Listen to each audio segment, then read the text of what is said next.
Good evening and welcome to the Business of Aesthetics Expert Panel webinar. This empowering discussion is designed to help you navigate challenges, leverage opportunities, and build a thriving career in aesthetics. Thank you for joining us, and a huge thanks to our panel of renowned industry leaders for being here. Tonight, we'll be sharing actionable strategies, best practices, and valuable insights to tackle the unique challenges aesthetic professionals face today. Let's also give a warm welcome to our panelists, Abby Honecker and Saraya Hopkins. It's truly great to have all of you with us tonight. Thank you for taking the time to share your wisdom and experience. So, today, with our Business of Aesthetics expert panel, we'll be discussing a unique topic, and that is cybersecurity in aesthetic practices, protecting patient data and your reputation. So, whether you're running a new practice or managing a growing aesthetic clinic, tonight's discussion will give you clear and practical guidance to protect your patient data and your reputation. We will break down real cybersecurity risks aesthetic practices face today, from patient records to payment systems, and show you how to reduce those risks. You will walk away with simple, actionable steps to strengthen security, stay compliant, and build trust with your patients in an increasingly digital world. So, this is a live event, so please engage with your peers, ask questions, and share your reactions. We are confident you'll leave tonight equipped with actionable strategies you can implement immediately. Before we get started, I want to quickly share you how you can keep learning from the best in aesthetics, and that is the Business of Aesthetics podcast, which will be going live on every Tuesday. We share new episodes with real experts who have built strong, successful practices. You'll hear from top doctors, trainers, and industry leaders who talk about what actually works, and just real lessons you can use and implement on your practice. So, we cover the big pillars of practice success, how to grow and stay profitable, how to build a strong brand and bring in the right patients, how new technology is changing care, and to how to lead teams with confidence and clarity. So, uh, you can listen anywhere you get these podcasts, whether it's Apple Podcasts or Spotify. You can just scan the code on your screen. You can see and visit the link on the screen. If you want to grow smarter or lead better and stay ahead in this aesthetics industry, this podcast is just for you. And with that said, we have a quick tip from the Business of Aesthetics, and that is when someone in your area searches for for aesthetic professionals today, it's not just Google anymore. It's AI tools, as you see. And AI tools are now answering questions directly, often without sending people to websites. So here's the real question. Is your practice being recommended by AI or your competitors showing up instead? So the old model is changing fast. AI search is giving direct answers, skipping websites, and reshaping how patients choose a provider. So if your practice is not positioned as a trusted authority, you risk becoming invisible to high intent patients. But here is the opportunity. Practices that focus on expert content, real patient education, and strong online signals are the ones AI trust. So that trust comes into calls, bookings, and real growth. So the new goal is simple. Do not just be found, be recommended by AI and trusted by people. So tonight we will talk about a lot of things, and with all that, we'll also talk about how to shift your online presence from just ranking to become the clear choice. So if you stay until the end of this session or this discussion, we have something special that we can help you see exactly where your practice stands in this new AI-driven landscape. And with that said, we're going to move into the discussion about cybersecurity in aesthetic practices and why protecting patient data also means protecting your reputation. So let's get started. I'm going to introduce our expert panel tonight. And before I introduce the expert panel, I also like to thank Echo Marketing for sponsoring this webinar and making this happen. And they will be here as well. So with that said, to kick things off, I'm excited to welcome our first speaker, Abby Honecker. Abby is the president of Partner Success at Pink Sky and brings nearly 30 years of experience helping aesthetic, wellness, and dental practices grow and scale the right way. She has worked in almost every role you can imagine, from provider and owner to operations and marketing leader. What makes Abby's perspective so valuable is that she truly understands how practices run from the inside out on how smart systems and strategy can support growth, performance, and long-term success. Abby, we're so glad to have you here. Thank you for joining us today. Yeah, thank you so much. Next up, I'm welcome to welcome our, I'm pleased to welcome our second speaker. That's Soraya Hopkins. Soraya is the CEO and founder of Atlantic Health Strategies and Solara Practice Solutions. She leads multiple healthcare ventures across medicine, technology, and aesthetics, and is known for helping organizations grow with structure, clarity, and purpose. With deep experience in compliance, operations, and scaling complex healthcare systems, Soraya brings a grounded, real world perspective on how to grow responsibly while staying aligned with regulations and long term goals. Soraya, thank you for being with us today. We're excited to have you join this conversation. Thank you, Lester. Happy to be here. So we have a great lineup tonight, and I'm truly appreciative of each of you taking your time to be here. On your screen, you'll see the main points for tonight's discussion. I'm confident they will leave. I'm confident you will leave with some great insights and an amazing webinar. We also have some excellent questions prepared, and I'm going to get into them with you. Uh, with that said, if you have any questions, the chat is open. You can post any questions. Now, also, you can also react. There's a reactions menu as well.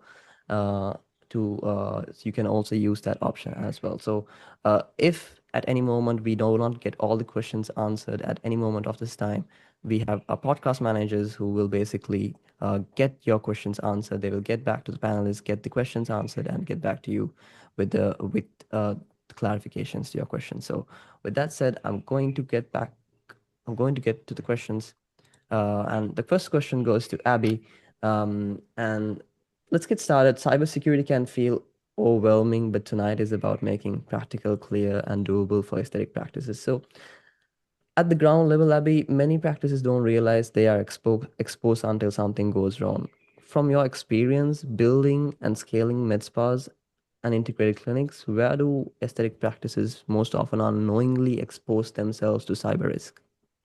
Yeah, that's a great question. And there's a lot of answers to that question, right? That's kind of a loaded question from Mhm. photos to consents to documentation, logins. I'm sure Sarai is going to jump in with a lot of those key points that we can kind of jump into. So it's hard to pick just one, but if we're going to focus on something that kind of encompasses all of the things that I just mentioned, we're going to look at your documentation. It's a huge exposure. It's Mhm. data that could be scattered across systems and devices, consent forms not, signed, not tracked, clear ownership of data, disorganization. So that's going to lead to security and operation risks.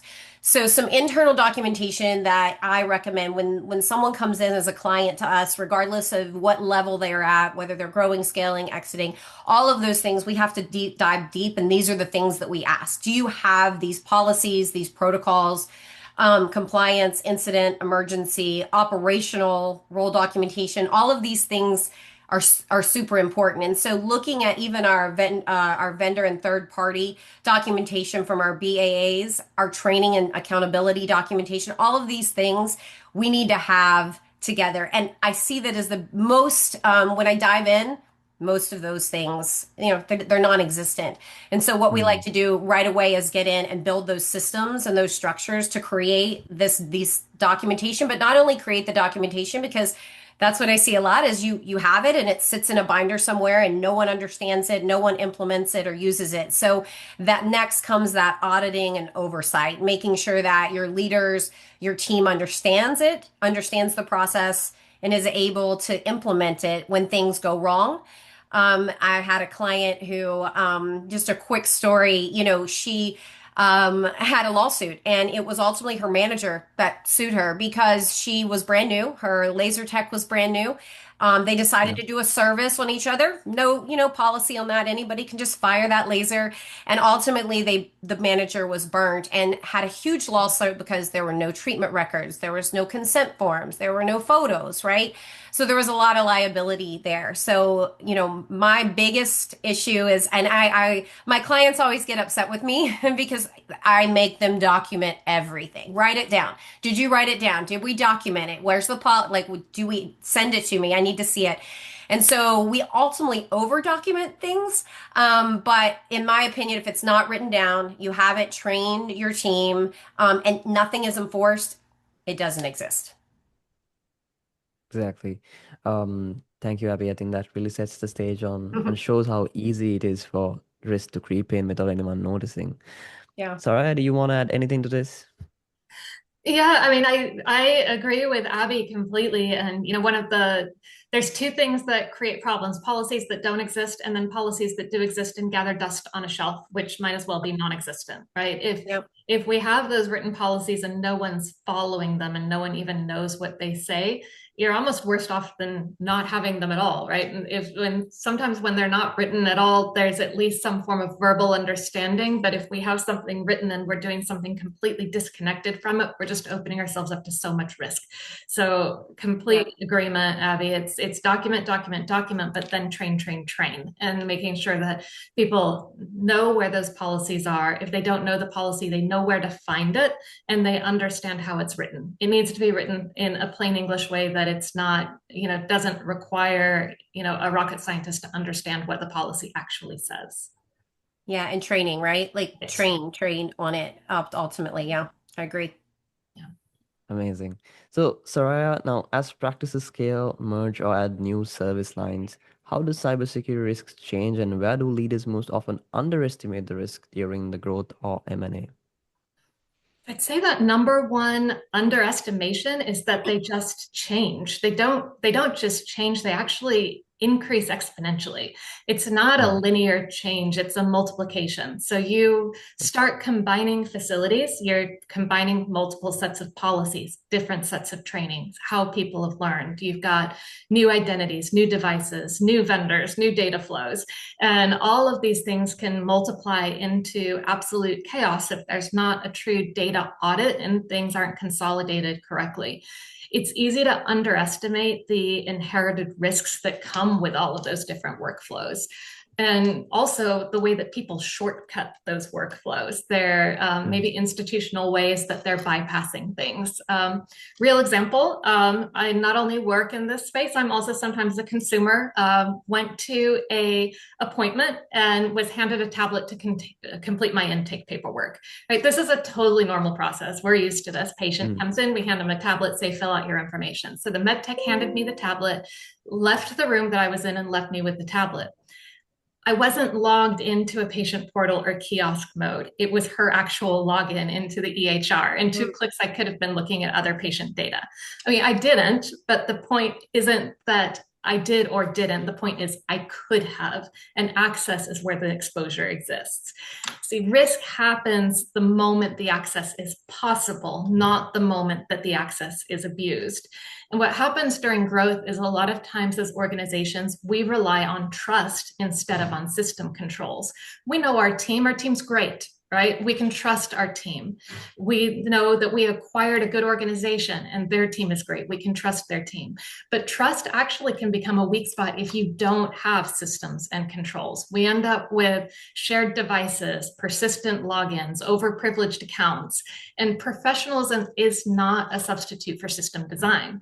It never can be. And when we get into an M&A world, we're really just accelerating this because we're buying systems, we're adding systems in, and we may not even fully understand what's happening in those systems. Typically during the M&A process, we're really focused on client retention, on revenue, on the dollars. We're not necessarily auditing cybersecurity deeply enough before that go live. And the other side of that too is that most healthcare breaches aren't even sophisticated. They're actually just a predictable outcome of complexity. So, keeping those systems, that infrastructure, and that control in place is where we can get ahead of that underestimation and actually create some controls and some guardrails around it that protect our growth. Thank you, Soraya. It's a great insight and great examples on basically why systems are very important. Um, Abby, would you like to add anything into that? Yeah, that I always say that I micromanage systems, not people. So when I come in, it Hmm. may seem a lot of work that we're doing, and it may seem like, why are we doing these things? Especially when I work with smaller practices, and those are the ones that are getting absorbed or they're selling. And we're a family here. Everybody knows there's trust. I don't care, right? Like I love what she said about making sure that their access is monitored, and this is it's changing the mentality of regardless, whether you're a family member, whether you're a friend, whether you've been working with someone for a long time, when you're looking into the future for the bigger picture, these systems need to be micromanaged in the beginning in order to easily flow throughout the process once you're in the day to day. And then nothing gets missed, right? The shortcuts don't get taken. Yeah, yeah. Now, the next question is about patient images. So, Abby, patient photos before and after images are central to aesthetics. So, what are the biggest mistakes you see practices make when storing, sharing, or using these images? And what's the safer way to handle them? This is huge, right? One of the first things that we do when we're setting up policies is to create that photo policy. And a lot of times when I bring that up, clinicians, practitioners, owners, they think of how to take the photo, how to get the best before and after, because we know they're gold. They're Hmm. they're liquid gold. Before and afters are revenue generating activities. But the bigger picture here is not how we take the photo, which is very, very important, but it's the thing that happens before the photo and the thing that happens after the photo. And before the photo, ultimately, we have to have that consent signed, right? I like to have an all-in-one policy that the client signs every single time. That might seem like overkill, but it's, the photo consent, the no refund policy, the late fee, the this, the that, right? And they're just initialing that. And there's a procedure to what happens if that's a no. And then that happens before they ever walk into the treatment room, right? So we're understanding where we're going with this patient right from the get-go. And then after the photo is taken, this is where I see the biggest issues for safe handling of photos is that it just stays on an iPad. The provider just took it on their personal device. That's why when your EMR has a great photo intake procedure app, whether it's RX Photo or a specific EMR built in, that's great. But if these photos are being uploaded or stored on an iPad, you have to understand what happens after. You can't just leave that on the iPad or on that provider's phone. There has to be a process and a policy moving that photo to where it needs to be. Now, a great policy for me is end of day that gets cleared out. All photos are uploaded into our compliant storage in the same place. And then there's a system and a policy for our marketing team, our social media, our content manager. How do they utilize these photos? And what are the checkpoints and touch points to make sure that we're allowed to use these photos? I had again, another example. I had a client who had all of their before and afters with their marketing company, and they actually shared all of their before and afters with the client name, the procedure, the date with another med spa with the same name and uploaded them to their drive.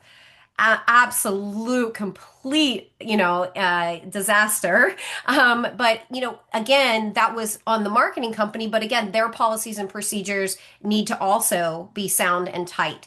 And so when I look at the bigger picture, it's who, how, when, and where. How do we Mm. before we take the photo, how do we take the photo, what happens after the photo, and then ultimately centralizing all of this into an SOP that, like Soraya said, is trained and implemented, right? We're not just throwing it out there, telling people this is what we do and hoping, right? Who has access to the photo?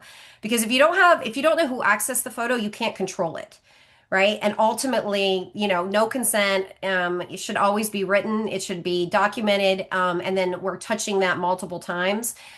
So many times I've had issues with clients who have said that, they had a practitioner just throw it up on their own Instagram. So another great practical policy is, anything that Mhm. has the client in it should always be posted on the company's page, the company's social media, and collabed with the provider that performed the treatment, right? That way you have complete control over what's getting posted and not posted, and you have those touch points in place to make sure that you're being compliant. important nuggets from Abby. Thank you, Abby. Soraya, what do you want to add about this? Yeah, I mean, Abby made so many good points in there. And on the consents, I think the other part is having an understanding of how that client potentially revokes that consent if they change their mind, and an Hmm. opportunity for refusal and a process for being able to track that refusal, right? We will provide services whether or not the client gives consent for that photo release, but that also means that there needs to be a digital tracking mechanism to know which photos are we allowed to use for a marketing release, which are we not, and if the client revokes that release, does that apply to future, or does that apply to future and historical where we have to remove our prior use? And so those also are an important part of the process and the controls to make sure that we're actually protecting our patients' privacy. Yeah. Amazing. I think most of these things, most practices overlook, or they just don't notice these things. So if anyone listening in, if you do have any questions, please feel free to use the chat or the Q&A on Zoom, and I'd like to hear your thoughts as well. So let's talk about compliance. So Soraya, you often talk about turning regulatory complexity into a competitive advantage. How can strong data privacy and cybersecurity practices actually differentiate an aesthetic brand in today's trust-driven market? So, trust is the product, right? I mean, patients are paying for our services, but they're also paying for our professionalism, our discretion, our control over highly sensitive personal data. I mean, we live in Mm-hmm. an interesting world. We see, that you can go on Instagram and look and see lots of pictures of people posting their bluff or their other surgeries and how things progress day by day by day on their personal accounts. But we also still have a component of that someone wants a procedure done, they want absolute confidentiality to that. Mm. That actually, all of those determinations still kind of fall within the realm of cybersecurity, but it's not an IT function here. It's brand protection and it's operational credibility. We keep seeing rising enforcement in this industry. We can't almost go a day without seeing a story out of New York, Ohio, or Florida where there's been an enforcement action in medical aesthetics. Most of the headlines right now we're seeing are focusing on medications and clinical practices. We're seeing, things that are experimental or foreign sourced and things like that. But enforcement doesn't stay siloed. Once Mm. regulators are looking at an organization, they look at it holistically and they look at everything. And that includes whether the practice can be trusted to actually safeguard patient data, not just if they can actually deliver a clinical service. So data security is actually becoming part of the license to operate. I think some of the talking points from this last question around photography are incredibly Mm. relevant here. Abby talked heavily about the what happens before and the what happens after, and the device that it's taken on. But I think the device that it's taken on is a big piece of that puzzle. And, we lose control of the data lifecycle the minute PHI touches a personal device. And it is very common to have those photos taken on a personal cell phone. It's the quickest shortcut. It is the fastest Yeah. way to get that done. We take the photo and we upload it. But if your cell phone's anything like mine, the minute I take a photo, it's uploading to Amazon Photo and iCloud. And there's two digital copies of that, even if I delete it off my device, right? We don't know where it goes from there. We don't know who else has access to that. It could be on a shared family file where now my whole family has access to that patient's photo. We don't know what happens with that backup later. And, Abby gave the example of posting photos on a personal Instagram account that could be posted after a consent is revoked. There's so many things that can happen when those photos take place on a personal device. And when it does, your brand promise has been compromised. So the practices that differentiate themselves are not claiming perfection. None of us are perfect. We are all human, and there is not a practice Mhm. in the world that is perfect. But the ones that differentiate can explain how they protect the data, how they govern their staff behavior, how they control their vendors, and what happens when something goes wrong, right? If the pictures are going to that marketing firm, do we have a business associate agreement with that marketing firm? Are we treating them as accessing healthcare data, or are we just treating them as a vendor?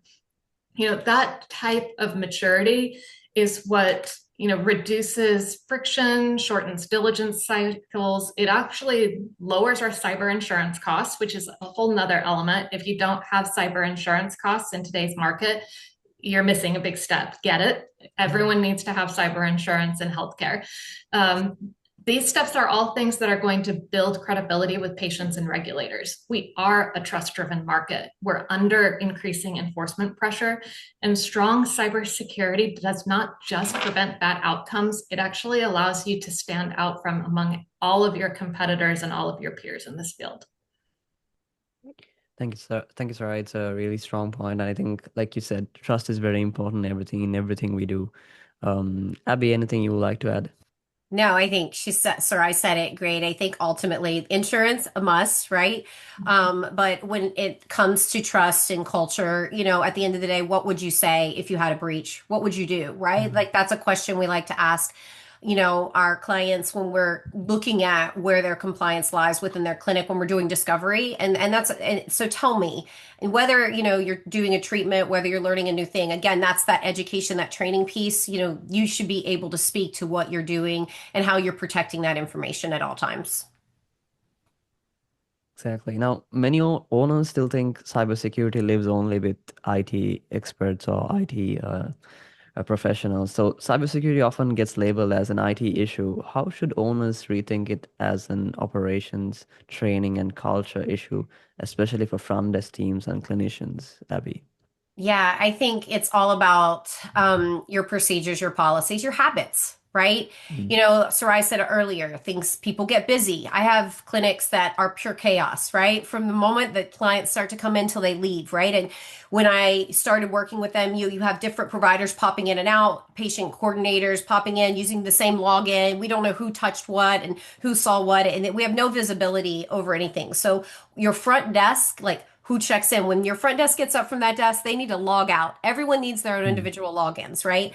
But ultimately, I speak to clinics, oh, that's an IT issue. Let me speak to my IT team. And I'm like, no, no, no. This is a cultural issue, right? This is an issue within your clinic. This is a systems issue. This is a process issue because those two are connected. You could have the best IT team in the world, right, Soraya, and also not be compliant. And so ultimately, this is where it gets a little uncomfortable for clinics because they're like, well, wait, I'm paying someone to do that for me, ultimately, Mm. right? I'm paying that, but your providers, your front desk team, they're not following the SOPs that are sitting on the shelves, like Dusty.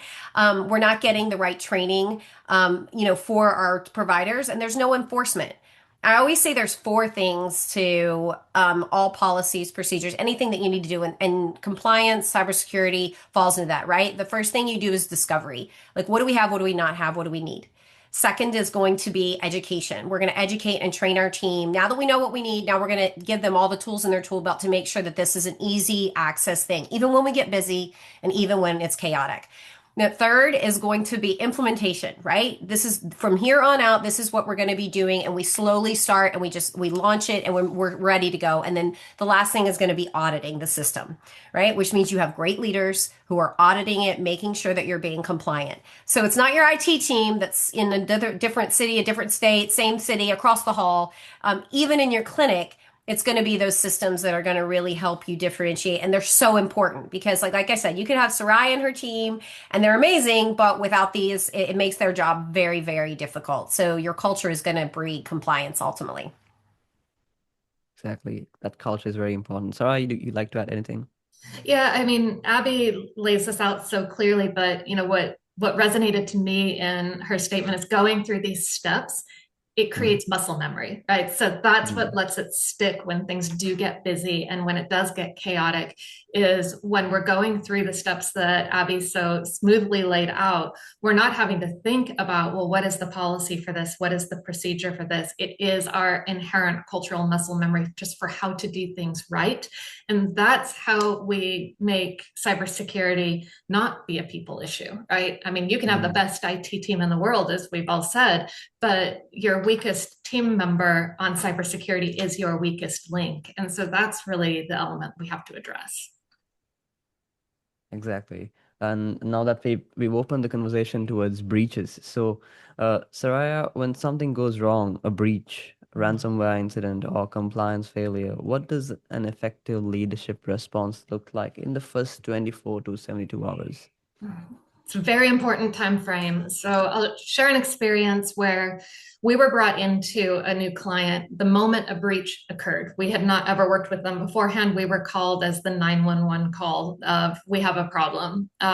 First encounter with the organization, executive assistant received an email that she thought was from her boss, and it had the right tone, it was in the right voice, the timing made sense, but she was asked to urgently share administrative credentials into the system, and she did. So the bad actor now had really full system access to everything. We can sit back and say, oh my gosh, how could she do something that's so stupid? But this is not a bad employee story. Everything looked right. Now, a couple of systemic failures when she should never have had those passwords to begin with, right? We are big proponents of using password managers, LastPass, Vault, other softwares that create security for those things where passwords are protected. This is a governance failure story. The pearl in this is cyber incidents aren't usually caused by one mistake. They're caused by layers of missing controls that made one mistake very consequential. So that first 24 to 72 hours, what happened? We got the call. Our team responded immediately. The first step was containment. We took their systems offline. And yes, that did mean that they were effectively from a checkout standpoint, from anything dealing with the computer systems, even the EMR, they were shut down while we took everything offline. In this case, we were able to keep the downtime to under 1 hour, which was great. But every hour matters. We're not downplaying that it was an hour. These things could be more than an hour. This case was an hour. That hour stopped propagation. It preserved the evidence. It created control. From the point in time when we knew the system was safe to bring back online, we had replaced admin passwords. We had assured there was no legacy tie-in. There was no way that anyone could get back in. We started audits, and we were auditing to see what was accessed. We needed to get into the data security. In their email system was patient data accessed, were photos accessed, were medical records accessed. Attorneys were engaged. We needed to determine the real scope of the reportable incident, but the communication was very structured. Everything in this response was decisive and disciplined. Aside from probably that first call, we were able to keep them from being panic, and we were also able to stop there being overconfidence in communication. There was no communication going out that was saying things that were, oh, everything's fine, everything's great, nothing to worry about, or that this was a catastrophic event. It was, we're taking all the right steps, the systems are secure, we're investigating, we're auditing. The outcome in this one, thankfully, was small, but it wasn't really luck. It was leadership choosing control in the situation instead of choosing to A, do nothing, or B, try to solve it themselves when they didn't know how to solve it themselves, or C, overreact, right? So the first 24 to 72 hours really have three core components. The first is the first thing we did, containment, right? We need to make sure the exposure doesn't expand, and we need to stop it as quickly as we can so we don't have a massive breach. The second is clarity. And the clarity is so we know that we have a single decision authority and a single source of truth for everything that's taking place in that breach incident.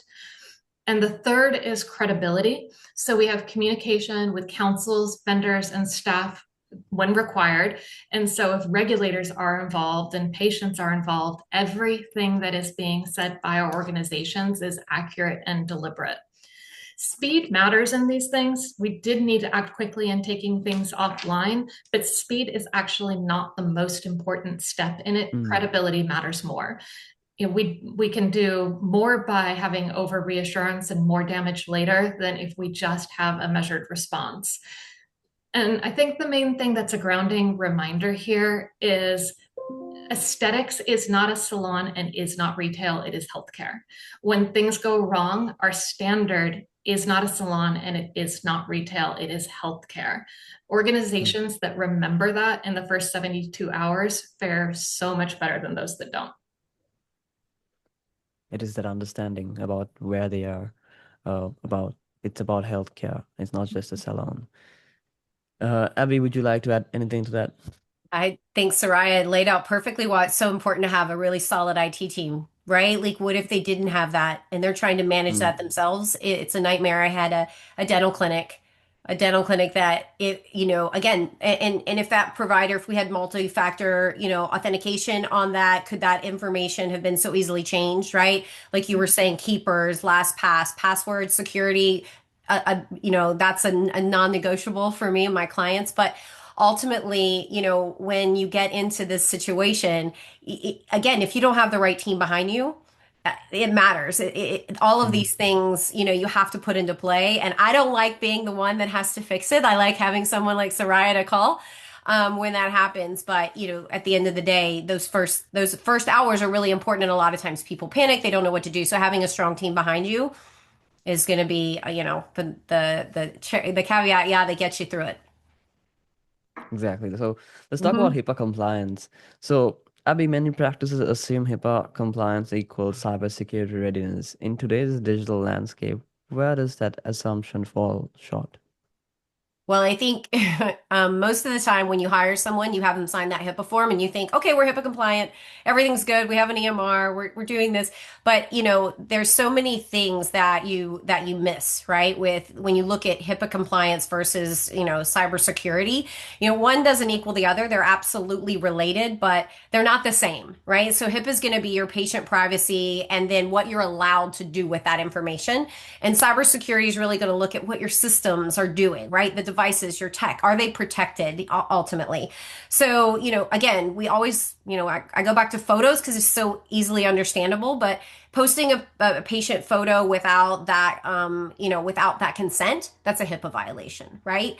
But, when your photo storage is hacked, then that's a HIPAA violation and cybersecurity failure if they use those photos. So we want to make people understand that HIPAA compliance is like the rules and the responsibility Mm. that you use, and cybersecurity is going to be the systems access and protection. So whether you're looking at your communication, which we haven't touched on tonight, how does your team communicate? Right? Are you texting in this group chat that like everyone has on their cell phone, or are you using a HIPAA compliant platform so that you can speak about patient data, information easily and compliantly to secure that, right? So both of them work easily together, but you can be completely HIPAA compliant, with all of your systems policies and not have that cybersecurity element from your IT department, right? That they're recommending, but you can also have this IT department, like we've said before, and not be HIPAA compliant. So just signing a HIPAA form doesn't mean that you're covering all your bases. You have to have all the things we've spoken about tonight in place in order to get to that place of HIPAA compliance. Exactly. I think that distinction about being HIPAA compliant is critical and it's often misunderstood between HIPAA compliant and cybersecurity. So, Sarai, would you like to add anything to that? Yeah, I love that you brought the communication piece in, Abby. And it's not only our internal communication, but are we texting our patients, even if it's an Mm. appointment reminder? How are we using a HIPAA compliant texting app? Are we getting text consent? There's so many areas in that too that fall in the realm of HIPAA compliance and cybersecurity that roll into how our day-to-day workflows progress with our patients to make sure that they have their appointment reminders, that they're satisfied, that they're doing patient satisfaction surveys. Anything on those lines still falls under HIPAA compliance and cybersecurity. That's a great point. And I did want to add that too, because that marketing component of texting your clients in this day and age of AI CRMs and getting, bulk text and, all of those things, that is something that we have to have on our website. You have to have it in your intake forms. You have to have it on any type of an opt-in. So that's really a good point. I forgot to mention when you're thinking about that too, all of those things and those terms and conditions need to be in any area that you're going to be communicating with potential leads and then also your existing database as well. Amazing, amazing. Now we're talking about innovation. As we know, innovation is moving fast and practices feel pressure to keep up. So, Soraya, for founders and CEOs balancing innovation with governance, what's the cybersecurity guardrails should be non-negotiable when adopting new tech, AI tools, or patient engagement platforms? Well, so innovation without governance is deferred risk. And what we mean by that is these non-negotiables can be simple, but they are often skipped. No tool should ever touch patient data without a privacy and security review. We have so many new tools being thrown at us day by day. I'm on LinkedIn and I probably get solicited by 20 different people every single day with the latest and greatest new AI tool. They're cropping up like crazy, right? People are vibe coding and building new things, and we don't know if these tools are HIPAA compliant or in some cases even legal, right? So you have to go through that privacy and security review and know how things are built, where the data is stored, is it ever purged, what's going on with it, right? Role-based access is mandatory. Data minimization has to be the default. People need to have a least use access in anything that's touching patient data. And this is especially true with new AI tools. The vendor contracts also need to define data ownership, breach notification timelines, and your audit rights. You need to have the right to go in and audit how your data is being used by a vendor if it's touching your data. And if leadership can't answer where the data lives, who can access it, how it can be deleted, when it's deleted, that tool's not ready for production use and it shouldn't be touching your systems, right? So the other thing too, we've talked a little bit about IT versus cybersecurity. And this is not unique to aesthetics. This is probably almost everything in healthcare. When we talk about IT, especially in the small to medium business world, there's an entire IT mentality of, I've got a guy. The guy down the street does my IT, right? Yeah. And so we have to move away from the I've got a guy mentality. If your IT firm doesn't know what HIPAA security really is and what a data security audit is, and if they have not done an access audit for you in 12 months, you have a major exposure. And there's no getting around that. You need to get yourself into someone that is industry specific, that actually knows what risks they need to protect you from. Otherwise, you're basically an ostrich with your head in the sand. An IT healthcare firm is an essential step and an essential guardrail that is non-negotiable when you're adopting new tech and when you're protecting your existing ones. And these guardrails aren't obstacles to growth. They are actually what is going to allow you to innovate, to be able to start safely using all the new AI tools that are out there that can start saving your clinicians and your physicians time. But you just have to go through those steps of regulatory scrutiny and diligence as you're adopting them. Thank you, Soraya. And anything you like to add, Abby, to that? Yeah, no, due diligence. I love that. I've got a guy, right? I've got a guy. It's kind of like when they say, "Oh, I've got this great SEO guy, and he's going to do your SEO, and nothing changes, and you're paying for something that you don't really even see, right? But it's working, right? It's working. It's because I got a guy."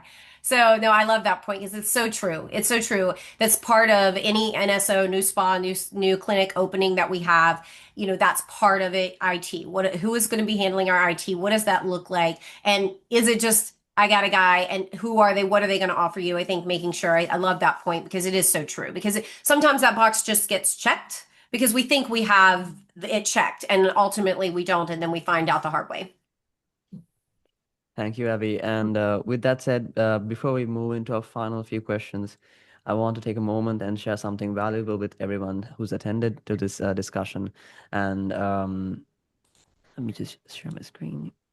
So tonight we talked about a lot about risk, trust, and leadership. Here's the part many practice owners miss, and that cybersecurity and marketing are connected. And if patients cannot trust your systems, like we just discussed, they cannot trust your brand. So the next opportunity is about helping you protect what you are building and grow it in the right way. So this is a complimentary offer from Equa Marketing, who's sponsoring this event in partnership with Business of Aesthetics. Equa helps dental and aesthetic practices strengthen their online presence while building systems that support growth, trust, and long-term stability. So as a thank you for being here tonight, the Equa team is offering a no-cost growth and visibility review with them. So you can just go and scan this QR code and book your session. It's complimentary. Their team will review your website, search presence, local visibility, and patient journey before you ever meet them, and they'll give you a quick health report of where your website stands and what is working, what is not working, where small changes can make a real difference. So I would say take that question, take that opportunity. You can ask this simple question. Ask yourself, if patients search for care in your area tonight, do they find you or do they find your competitor instead? So, with that in mind, just keep that in mind. You can see a link in the chat as well. Book your session. There's no pressure at all. It's all complimentary. And with that said, let's jump back to the conversation. So Abby, expansion changes the stakes for growing or multi-location aesthetic practices, preparing for expansion or exit. How does cybersecurity and cyber insurance factor into evaluation, due diligence, and reputation protection? Well, I think, we've proven here tonight that it's invaluable, right? Like between whether you're looking at, your internal systems or you're looking at a company, right? Like myself and Soraya are a perfect marriage. And you can't really grow and think about exit strategy or growth without making sure that you have these things in place, right? And I have a couple of clients right now, and they're in different stages of that growth and that strategy. And so one, we're really ready to sell. We're just wrapping up a few things and changing some things because we're getting ready to launch, right? I have another one that's getting ready to close, and I have another one who's thinking about this in the next couple years. And so there's different layers and levels of what that can look like. And something that I always say, and this is where it becomes really real for those clients, is like people are, buyers are not just buying revenue, they're buying the risk as well, right? So, if your trust isn't there, if you don't have the right systems, if you don't have the right team, then growth makes it harder. And the larger you are and the larger that you scale, which is what we all want to do, right? Aesthetic, wellness, integrative, dental, whatever you're looking at, ultimately you want to have that EBITDA, you want to have all of the systems that are very enticing for that buyer. And that comes with a lot of access and touch points. So making sure that there's that confidence in the systems is going to make that very much more enticing to that buyer. And that comes from great leaders and managers. I can't say it enough, right? This is such an imperative role when it comes to, you know, who's working within your practices. Because you can, again, have the best IT team, but if there's no one there to monitor and audit these systems to get you to that place, you're going to keep running into the same problems, right? Whether it's cyber insurance that, as Sarai was talking about, it doesn't love human behavior, right? It doesn't care. They want to know where's the most risk and what happens. If there's a breach, they're not going to ask you, oh, what did you want to do, right? They're going to ask you, what did you do, right? And ultimately, these are things that you need to be able, like I said in the beginning, if this happens, what does that mean for your practice? And if you're looking at the valuation of your practice or an exit strategy, I think all of these things play into that. And it's actually very, very important. So if you are thinking of exiting, all of these principles that Sarai and I have talked about tonight need to be implemented and audited before you move into that next step. Great advice. Thank you, Abby. We have a question from the audience. So thank you, Emmanuel, for the question. Given how fast AI tools are being adopted and the fact that there are still no industry-wide SOPs for safe AI use, how should leadership think about governance when staff can easily paste patient data into AI tools without fully understanding where the data goes, how long it's retained, or whether it's ever deleted? Saraya or Abby, who would like to take this? Yeah, I'm happy to jump in for the beginning. Yeah. First, there needs to be a very well-known and well-trained rule that on mass market AI, Perplexity, ChatGPT, Gemini, they are not HIPAA compliant. Patient data can never be pasted into those.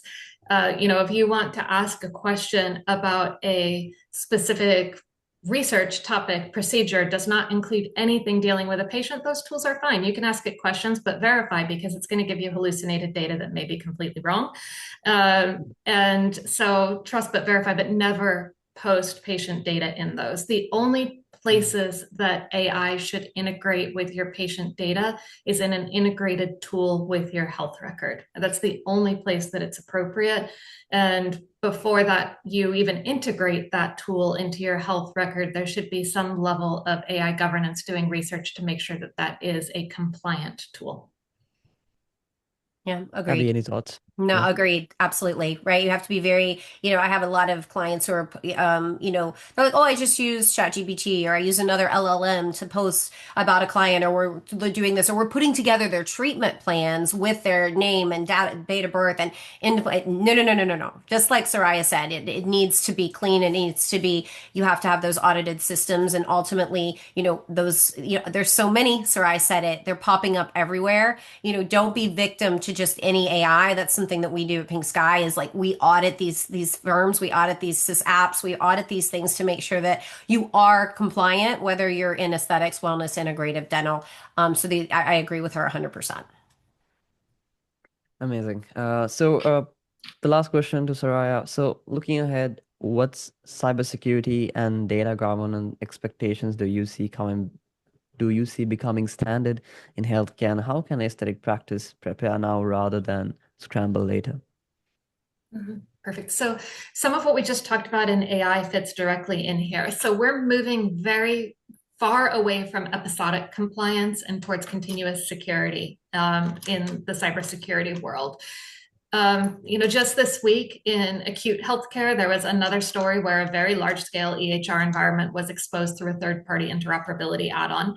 And the core system wasn't the weak point, and it actually wasn't staff that was the weak point, but the ecosystem around it was. Abby's talked a lot about more of this integrative care, dental, wellness, aesthetics, medical aesthetics, surgical aesthetics, and in some cases, they're living all together in one large scale practice. This is where these things can happen from data insecurity in how these ecosystems are built.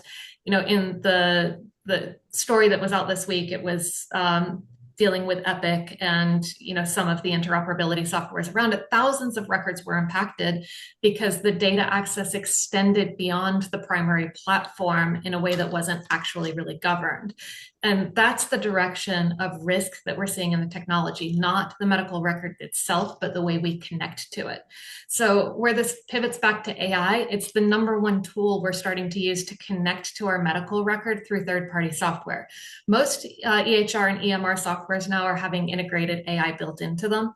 If you're looking at utilizing AI in your practice, I highly recommend looking at your native AI options first before you start looking at third-party. Anytime you start throwing third-party software add-ins, you're looking at things that increase vulnerability.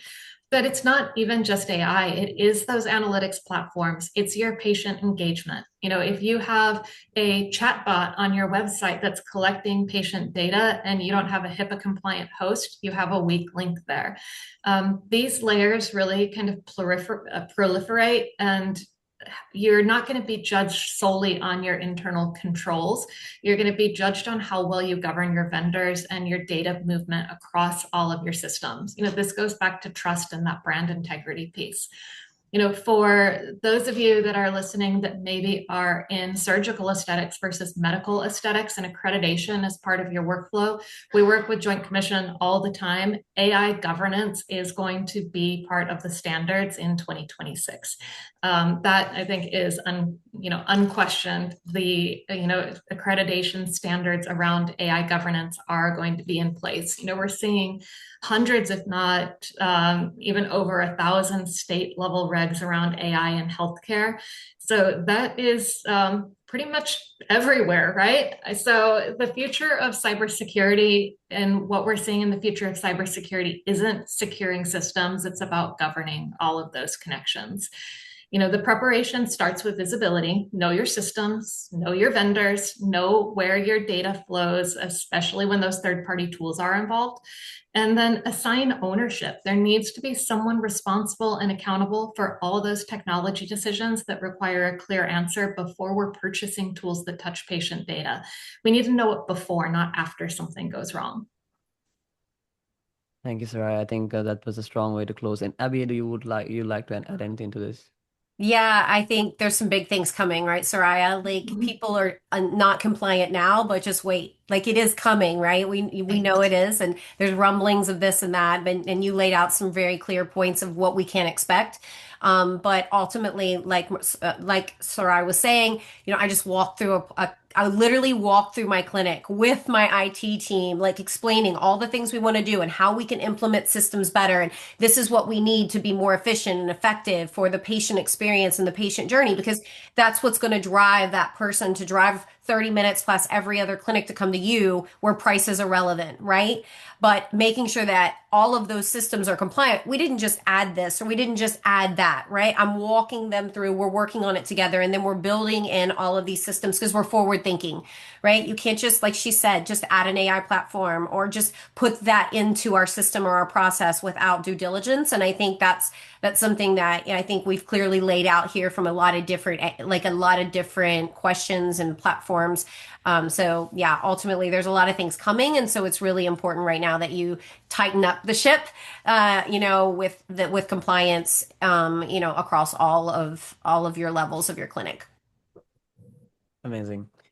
Before we wind up officially, I would like to ask, I think for anyone listening in, the key takeaway out of the discussion, or I have this question.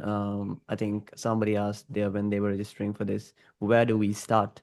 So we are right in this beginning of a year. Where do practice owners, or where do they start? So, Abby, would you like to add anything to that? Well, they need a me or Soraya, right? No. Outside of having a me or Soraya right there beside you walking through everything, I think from my perspective, and I'll let Soraya speak to, what she's, way more. I'm not an IT person, right? I'm not an IT expert, so I'm going to stay to what I know, and I'm going to talk about like the systems, your processes, your policies. So where you need to start is to really do those 4 steps, the discovery. Where is it that we're lacking the policies, the support to be compliant, whether that's in our intake, our photos, our documentation, our communication. That's a great place to start, and really take a look at it. And after that, what we need to do then is dive in and create those procedures, and then train our team, educate them to make sure they understand. Like it's like this. Within seconds, you can tell me what to do if this happens, or to make sure that nothing gets missed when it does get chaotic and fast. And then have an amazing team leader, a manager. If you're an owner and a provider and you're wearing all the hats, and you're also trying to micromanage and audit and make sure that your team is following through with all the things to keep you compliant, to protect your baby, right? Which you've created. You probably need to delegate that to someone, because this is a really important role. I can't do my job, and so I can't do their job without someone boots on the ground making sure that these things are happening appropriately and there when needed. So I would just start with looking at those things that touch your patient and how you're utilizing all of your systems. Thank you, Abby. What about you, Saraya? Yeah, I totally agree, Abby. I love that you said you need a me or you need a you. I agree with that. And, one of the things that we do as a firm, and I'm sure Pink Sky does as well, is come in and do that organizational audit. So even if you're not utilizing a full suite of services, maybe you aren't sure whether you need to make a change, but just having a third party come in and conduct that audit for you and give you a cybersecurity health audit of your organization, so you know where your risks are. And then either work with your existing vendor to tighten that up, work with your existing staff on team training to tighten it up, or go into a bigger engagement with a firm like one of ours to actually help get everything into the position that you need it to be. Abby talked a bit earlier about, if you're looking towards exit and preparing, the preparation for exit starts a year to two before you want to exit. And that's a great time to engage in that type of audit and structural setup to prepare yourself for that transaction. So it's wonderful to do normal course of business. Highly recommend it. Normal course of business, always. Do a cybersecurity audit minimally annually. But if exit is on the horizon, it is imperative. Amazing. I think Emmanuel has just one more question. Have there been any recent breaches in our industry that were caused by or connected to AI or AI tools being used insecurely? Saraya, would you like to take that? In the broader space of healthcare, there's been many. Hmm. In particular, in aesthetics, I don't have one off the top of my head to name. Abby, you might though. Yeah, I mean, I think there's, nothing that's been noteworthy, right? We know that they're happening, but, at what level, I can't speak to it. I'm not prepared to speak for that. But I would, it has happened. I know of certain things, but ultimately, with AI, it's going to happen over and over again if you're not working with trusted partners. So, Emmanuel, my thing to you is that ultimately, we're going to make sure that our systems are locked down within your own company, and then you don't have to worry about those larger partners if you're doing what Soraya says by doing your audits, doing your annual audit with your vendors, your external vendors. You're going to be able to be on top of that a lot more. Exactly. So I just realized what time it is. Time has been flying. So I would like to keep going, but I want to be mindful of everyone's time. And tonight has been awesome. So many comprehensive answers, valuable takeaways, and rich insights. Thank you all so much. Before we officially close tonight, I just want to say, if you've been listening all the way throughout this discussion, it probably means you're serious about growing, not just as a clinician, but as a leader and as a business owner. That's why I encourage you to take the advantage of the complementary strategy session, which I was explaining earlier. They think of it as a health checkup, but for your practice, just like you review your patient records to understand their current state of health. This session gives you a clear picture of your practice's online health, how visible you are, where you are strong, and what might be holding you back from reaching more of your ideal patients. It's personalized, it's complementary, and it's designed to help you make smarter and data-driven decisions about your growth. Again, you can scan the QR code on the screen or grab the link in the chat and book your time with the Equa team. It's one of the small steps that can lead to major results for your practice. And in 2026, you can take this as one step ahead for your growth. So, with that said, our time has come to an end. Uh, First of all, thank you to our expert panelists, Abby Honecker and Saraya Hopkins. You all were amazing. You shared so much insight, amazing best practices, and wonderful actionable content. If I were to sum it up, I'd say collectively you made the complex simple, the hidden visible, and the difficult easy. Um, Secondly, thank you to all of our attendees for the privilege of your time and the participation. Without you, we don't grow together. Without you, we don't set each other up for success. So, a reminder to like, share, and review us on your favorite social media and stay connected with our panelists if you like a deeper conversation like this. Until next time, on behalf of our panelists, keep striving for excellence and exceptional patient care. Thank you again for being with us tonight. We'll see you at the next expert panel series. Until then, take care and good night.